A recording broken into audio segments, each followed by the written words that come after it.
Hi everyone, my name is Mary Murphy and this will be my chapter summary of chapter 13, Leadership in Crisis.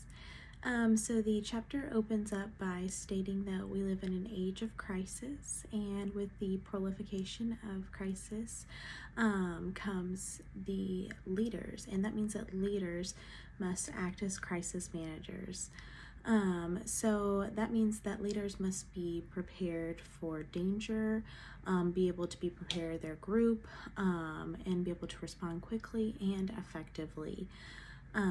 So knowing your enemy is described as being the number one step to effective crisis leadership in the book. We cannot prepare for crises until we have a better understanding of what they are and how they can unfold.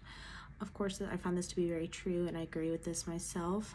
I think if you don't know what to prepare for, you're really not preparing yourself as adequately as you could be. You should really be able to cover all of your bases with that. So going forward, crises can be categorized into or by type and stages of their development. So a crisis, by definition, is any major unpredictable event that has the potential to damage an organization. And in extreme cases, it can actually threaten its survival as well. So that's why it's really important to prepare and know all of the crises that you might be facing as an organization. So the book breaks it down, and there's 10 types of crisis overall. They just have these categorized down. So going into the first one is public perception. So public perception can be like any negative stories or press related to you. A good example of this would be the recent Facebook scandal about like the whistleblower. So that would be an example of like a crisis that Facebook had recently, specifically a public perception crisis. So the second one they talk about is natural disasters.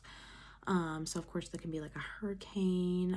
Hurricane Ida would be a really good example. If your business or organization was located down in Louisiana, of course the hurricane would be a really big crisis that you would have to deal with.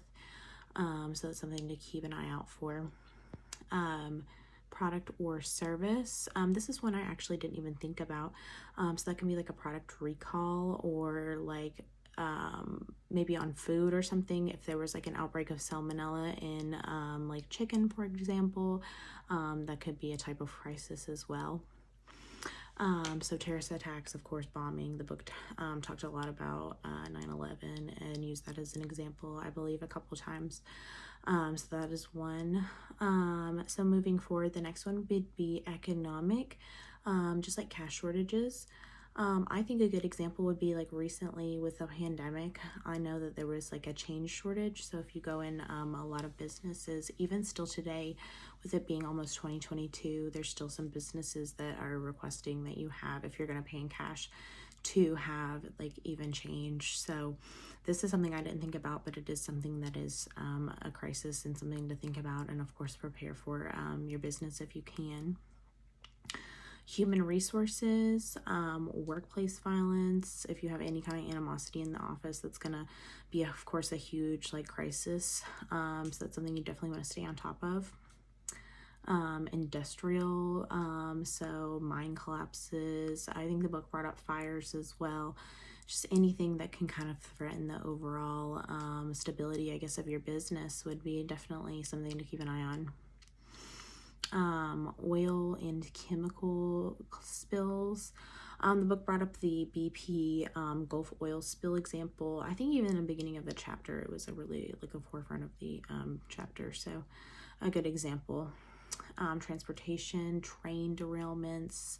Again, something I would have never even thought about, but if you have a train derailment, or even like the shipping container shortage that we're seeing today with the supply chain command crisis. So that's something, again, doesn't happen often, but it's something to think about, and how crazy that is and how it really does affect us. and all businesses really and organizations. And then the last one is outside environment. So like the collapse of financial systems. Good one would be the one in like Venezuela right now, how their economy kind of has collapsed. So Ian Mitroff categorizes crisis as abnormal accidents and normal accidents. So abnormal accidents are deliberate acts designed to destroy or disrupt systems, and mining disasters are normal accidents, are just an example of normal accidents that reflect problems with routines or procedures. So that is my chapter 13 summary. Thank you so much for listening.